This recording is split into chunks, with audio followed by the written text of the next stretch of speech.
Bonjour à tous, veuillez vous inscrire pour recevoir nos nouvelles quotidiennes.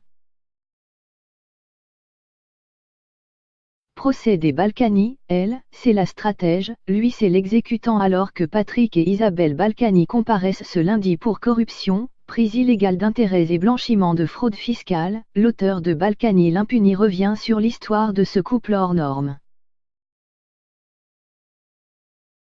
Patrick et Isabelle Balkany comparaissent à partir de ce lundi 13 mai devant la 32e chambre correctionnelle à Paris pour fraude fiscale et blanchiment. Ce procès est très attendu, qui regroupe plusieurs affaires ciblant ce couple emblématique de Levallois-Perret, dont le parcours sulfureux alimente les gazettes de cette riche et paisible commune des Hauts-de-Seine depuis presque 40 ans, a pris une autre dimension il y a 2 semaines avec la tentative de suicide d'Isabelle.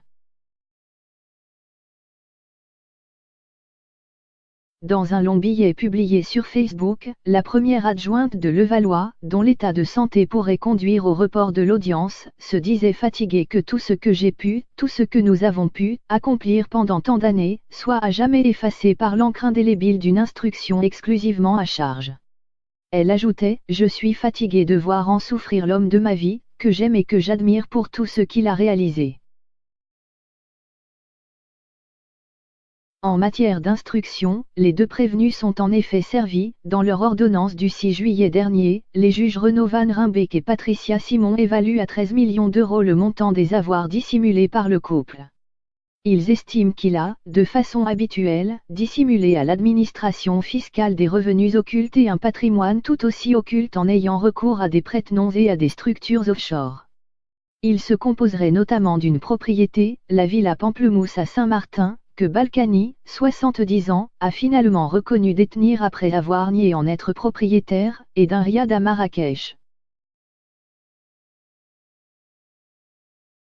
Plus qu'un énième procès politico-financier d'un maire et de son épouse, c'est bien un tandem hors norme, avec ses triomphes, ses déroutes et ses nombreuses casseroles qui se retrouvent aujourd'hui à la barre, comme nous le raconte Jean-Charles Degnaud, auteur de Balkany l'impuni, Nouveau Monde Editions, qui vient de paraître, et réalisateur du documentaire Il était une fois dans l'Ouest, le roman noir des Hauts-de-Seine.